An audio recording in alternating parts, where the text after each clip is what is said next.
स्वकीयेनैव दोषेण ब्रह्मत्वं नाशितं मया। अहं भ्राता त्वदीयोऽस्मि। हे भाई, मैं आपका छोटा भाई हूं। धुंधुकारीति नामतः, मेरा नाम धुंधुकारी है। स्वकीयेनैव दोषेण, जैसा मैं किया था उस दोष के कारण ब्रह्मत्वं नाशितं मया, मैंने अपने ब्राह्मणत्व का नाश कर दिया। मैं वेश्यावृत्ति में फंस करके ब्राह्मण का क्या धर्म होना चाहिए उसको भुला करके मैंने इतने अच्छे कुल में जन्म लेकर के भी उसको सफल नहीं बना पाया। मैं प्रेत योनि को प्राप्त हो गया। ऐसा जो है धुंधुकारी जी महाराज कह रहे हैं। जब धुंधुकारी जी कह रहे हैं ऐसी बात, तब जाकर के उन्होंने कहा उनसे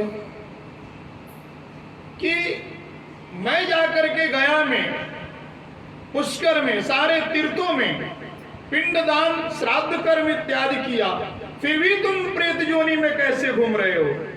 समझ में नहीं आ रहा है क्यों प्रेत योनि में भटक रहे हो?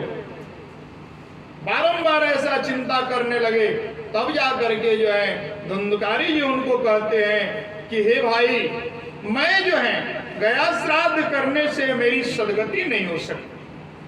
गया श्राद्ध करने से उस जीव की सदगति होती है जिसने अपने जीवन में किसी भी वर्ण आश्रम में रहा हो, किसी भी धर्म में रहा हो, उसका पालन किया हो, थोड़ा पाप हो गया हो तो प्रायश्चित गया श्राद्ध इत्यादि करने से हो सकता है। मैंने तो आजन्म जब से जन्म लिया है मृत्यु पर्यंत पाप कर्म में ही रत हूं। गया श्राद्ध करने से हमारी सदगति नहीं हो सकती है। सो हे भाई, हमारी सदगति के लिए कोई आप उपाय करिए। मैं प्रेत योनि में बहुत पीड़ित हूं, बहुत तड़प रहा। बारंबार रोने लगे। इसके बाद जो है गोकर्ण जी महाराज जो है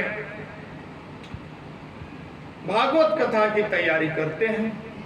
प्रातः काल उठ करके गांव वालों को, बंधु बांधवों को एकत्रित करके और श्रीमद् भागवत कथा की जो है मिट्टी की वेदी बनाई जाती है। गाय के गोबर से उसको लीप करके उस आसन पर स्वयं आसीन होते हैं और भागवत कथा को प्रारंभ करते हैं।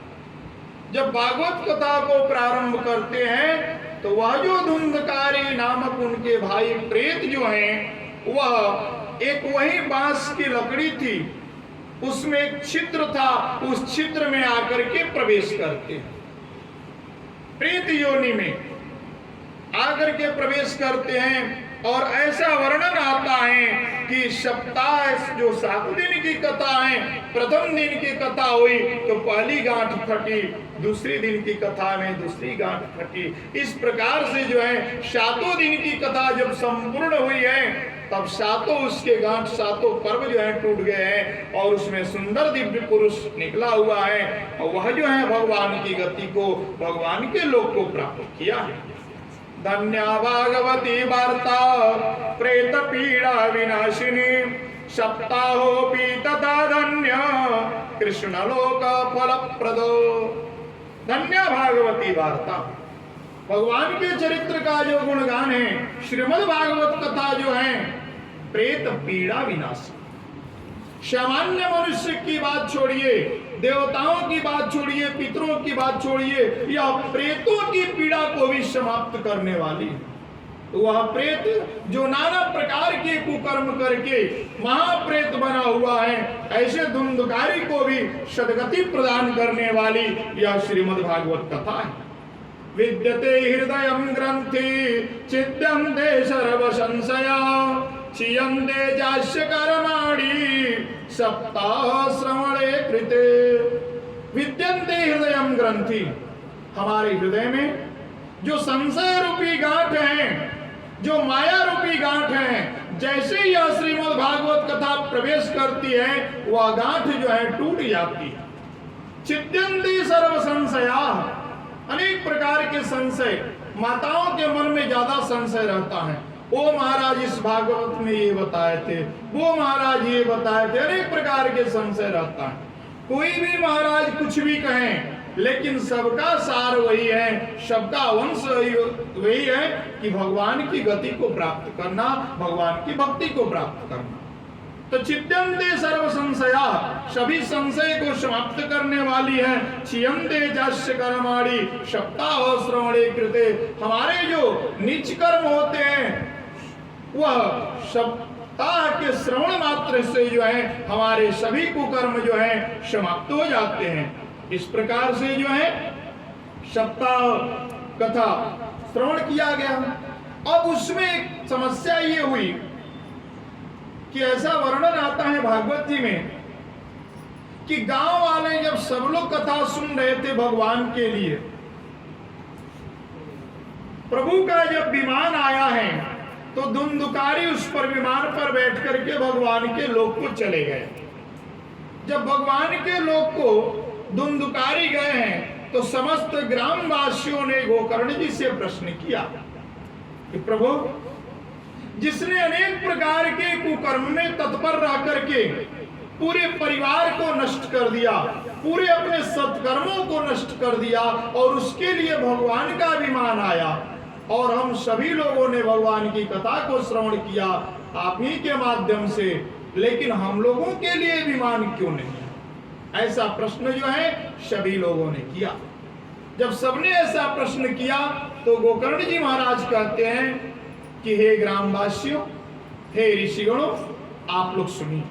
जिस प्रकार से वह जो धुंधकारी प्रेत था, जितना भक्ति भाव और श्रद्धा से उसने भगवान की कथा को श्रवण किया था, उतनी भक्ति भाव और श्रद्धा से आप लोगों ने श्रवण नहीं किया। हम लोग भी जब कथा श्रवण करते हैं अनेक प्रकार के मन में भाव आते हैं। बच्चे घर पर होंगे, खाना बनाना है, ये कार्य है, फलाहार बनाना है, तमाम तरह की बात। कथा में जब बैठ गए हैं तो भगवान की कथा को श्रवण करें और उस भक्ति भाव से श्रवण करना चाहिए ताकि भगवान की मुक्ति हमको प्राप्त हो, भगवान की भक्ति प्राप्त। पुनः ऐसा वर्णन आया है कि गोकर्ण जी महाराज ने पुनः दोबारा उसी कथा को सुनाया और सब लोगों ने भक्ति भाव से उस कथा को सुना है, और उस कथा को श्रवण करने मात्र से पुनः ऐसा वर्णन आता है कि सब लोगों के लिए भगवान के धाम से विमान आया है और सब लोग जो है उस विमान में बैठ करके भगवान के धाम को गए। सूत जी से सौनक इत्यादि ऋषियों ने प्रश्न किया है कि हे प्रभु, आप ये बताइए कि कथा को तो आपने बता दिया कि कहाँ कराना चाहिए, कैसे कराना चाहिए, और जो अतिशय पापी हैं उसको भी यह कथा सद्गति प्रदान करने वाली है। थोड़ा सा कथा की विधि को बता दीजिए, किस प्रकार से कथा करनी चाहिए। सूत जी से सौनक इत्यादि ऋषियों ने पूछा तो सूत जी बड़े विनम्र भाव से कह रहे हैं कि हे ऋषिगणों, आप लोगों को भागवत कथा के विषय में मैं बता रहा हूं। निगम कल्पतरोर्गलितं फलम् सुखमुखादमृतम् इव संयुतम् पिबत भागवतं रसमालयम् मोहरहो रसिका भुवि भावुका। निगम कल्पतरोर्गलितं फलम्, यह भागवत कथा जो है वेद वृक्ष रूपी वृक्ष का यह भागवत फल है, और समान फल नहीं है यह गलितम फलम, बहुत पका हुआ फल है। सुखमुखाद्रवयुत संयुतम, सुखदेव जी के मुख से जिस प्रकार से हम लोग गांव में आम वाम खाते थे तो सुग्गा जो तोता है उसको चोंच मार देता था, उसी प्रकार से सुखदेव जी महाराज के मुख से स्पर्श किया हुआ यह अमृत रूपी फल है। श्रीमद् भागवत कथा सामान्य फल नहीं है। पहले तो वेद रूपी वृक्ष का यह फल है, दूसरे गलितम फलम, बहुत पका हुआ है, और सुख मुखाद, सुखदेव जी के मुख से स्पर्श किया हुआ है, और इसको खाना नहीं है। पिबत भागवतम रसमालयम, यह भागवत कथा ऐसा है कि इसको जो है अपने कान से पीना। इस प्रकार से यह भागवत कथा है। कलौ भागवती वार्ता भव रोग विनाश। कलयुग में भागवत कथा ऐसी है कि संसार के जो प्राणी हैं, संसार की जो मोह माया में फंसे हुए हैं, ऐसे संसार सागर रूपी भव से यह पार उतारने वाली है। इसके बाद सुखदेव जी कह रहे हैं कि भागवत कथा किससे सुननी चाहिए। श्रोता का चयन करना परम आवश्यक है। आज के समय में श्रीमद् भागवत कथा को करने वाले बहुत हैं। कोई भी भागवत की कथा को कर रहा है, एक सामान्य रूप से हम कह देते हैं कि हम क्या जानते हैं भैया, वो जैसा करेंगे वैसा उनको मिलेगा। नहीं, आपको जानना चाहिए। आपको यह पता है कि इस ब्रांड का शोरूम यहाँ पर है, आप वहां जाकर के सामान लेते हैं। तो आचार्य का चयन करना है, पुरोहित का चयन करना है, व्यास का चयन करना है, तो ये आपकी जिम्मेदारी है। आप ढूंढिए कहां से लाएंगे। उसके लिए कहा गया है कि विप्रम विप्रेतरः गुरुर् अविप्रो जायते ध्रुवम न च विप्रेष पूजार्हम् तस्मात् विप्रम गुरुं चरेत्। भागवत कथा विप्र से यानी ब्राह्मण से भागवत कथा को सुननी चाहिए। न च विप्रेतरम, ब्राह्मण से इतर किसी से भी भागवत कथा को श्रवण नहीं करना चाहिए। ऐसा भागवत जी में ही वर्णन आया। न च विप्रेषु पूजार्हम् तस्मात् विप्रम गुरुं चरेत्। ब्राह्मण कथा व्यास ब्राह्मण होना चाहिए। और जब जीवन में गुरु का भी चयन करें तो गुरु भी हमारा ब्राह्मण ही होना चाहिए। यदि गुरु हमारा ब्राह्मण है तो कथा व्यास का चयन नहीं हो पा रहा है, तो हम अपने गुरु से भगवान की कथा को श्रवण कर सकते हैं। इसलिए जो है, क्योंकि ब्राह्मण के विषय में शास्त्र कह रहा है, इस धरती का जो है सर्वोत्तम जीव बताया गया। दैवाधीनम जगत सर्वम मंत्राधीनम तो देवता ते मंत्रा ब्राह्मणाधीनम तस्मात् ब्राह्मण देवता। दैवाधीनम जगत सर्वम, यह सारा संसार जो है दैव के अधीन है, ईश्वर के अधीन है। दैवाधीनम जगत सर्वम मंत्राधीनम तु देवता, और वह जो देवता है वह मंत्र के अधीन है। ते मंत्रा ब्राह्मणाधीनम, वो जो मंत्र है वह ब्राह्मण के अधीन है। इसलिए तस्मात् ब्राह्मण देवता, इसलिए इस संसार में यदि कोई सर्वोपरि है तो वह विप्र है, ब्राह्मण है। भगवान भी कहते हैं कि आप हमको भोजन मत कराइए, हमको भोग मत लगाइए, लेकिन कोई भी ब्राह्मण आपके दरवाजे पर आ गया और उसको यदि आपने भोजन करा दिया तो समझ लीजिए कि मुझे प्राप्त हो गया। ब्रह्मा जी के जो 4 मुख बताए गए हैं, वह 4 मुख क्या हैं? वो जो हम लोगों को फोटो में दिखाई देता है वह ब्रह्मा जी के 4 मुख नहीं है। यदि वैसे रहेगा तो ब्रह्मा जी सोएंगे कैसे? ब्रह्मा जी के जो 4 मुख बताए गए हैं, एक ब्राह्मण है, एक अग्नि है, एक गौ है और चौथा दरिद्र नारायण। ये चारों लोगों को यदि हम भोजन देते हैं, ब्राह्मण को भोजन कराएं, अग्नि को जब भी भोजन पकाने जाएं, एक छोटी सी रोटी या चावल का 4 दाना ऐसे घुमा करके चूल्हे में डाल दें, गौ के लिए ग्रास निकालते हैं, और दरिद्र नारायण कोई भी भिक्षुक भिखारी आ गया उसको भोजन दो। यदि इन चारों को हम देते हैं तो ब्रह्मा जी को प्राप्त होता है, ईश्वर को प्राप्त होता है। इसलिए ब्राह्मण को सर्वोपरि बताया गया है। जब भी भागवत कथा श्रवण का विचार मन में आए तो ब्राह्मण को बुला करके और उनसे कथा सुननी चाहिए। ब्राह्मणेतर लोगों से कथा कभी नहीं सुननी चाहिए। इसके बाद जो है भागवत कथा का जब अनुष्ठान करना हो तो जो है पंच ब्राह्मणान वर्णयेत्, 5 ब्राह्मणों को जो है वर्ण करे। एक श्रीमद् भागवत कथा को सुनाने वाले कथा व्यास, दूसरा श्रीमद् भागवत कथा की पारायण करने वाले वो होना चाहिए, तीसरा जो है भगवान के सहस्त्र नाम का, विष्णु सहस्त्र नाम का पाठ होना चाहिए, चौथा जो है गायत्री का जप होना चाहिए, और 5वां जो है ओम नमो भगवते वासुदेवाय, भगवान के 12 अक्षर के मंत्र का जाप निरंतर चलते रहना चाहिए। कभी भी कथा में पारायण में कोई त्रुटि होती है तो वही जप जो है पूर्ति करते हैं। इसलिए शास्त्र कह रहा है कि पंच ब्राह्मणान वर्णयेत, 5 ब्राह्मणों को वर्ण करके और श्रीमद् भागवत की कथा को सुनना चाहिए। इसके बाद आगे कह रहे हैं कथान्ते हवनं कुर्यात् गायत्र्यां त्रिवृतं बुधये न्यूनत्वं परिहार्थारं पठेनाम सहस्रकम्। कथान्ते हवनं कुर्यात्, कथा के समाप्ति पर हवन करना चाहिए। गायत्र्यां तत्कृतं बुधये, गायत्री इत्यादि का विद्वान ब्राह्मणों से जप कराएं। और न्यूनत्वं परिहारार्थम, कथा में न्यून और अधिक ये दोनों की दोष की निवृत्ति के लिए पठेन नाम शास्त्रकम, भगवान विष्णु के शास्त्र नाम का पाठ होना चाहिए।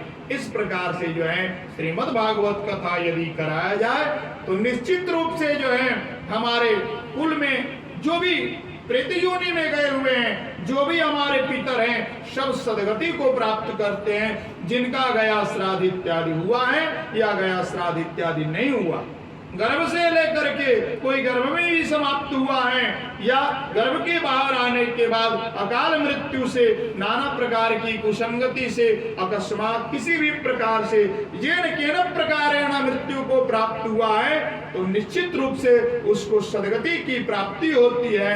और श्रीमद् भागवत कथा का इस प्रकार से महिमा का गुणगान किया गया।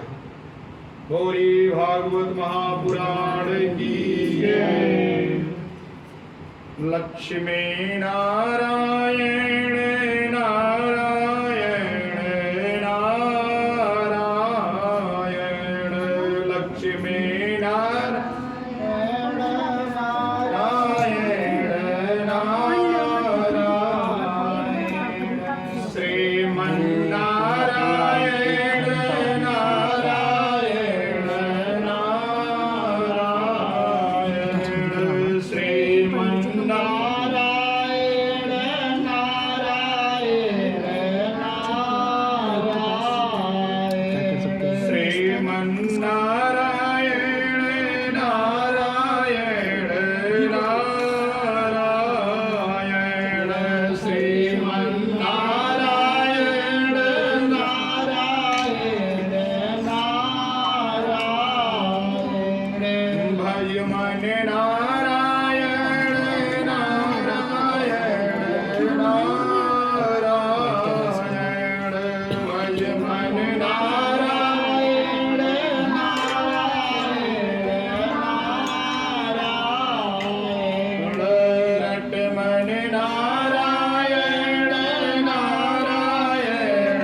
ठंडा नहीं है कि नहीं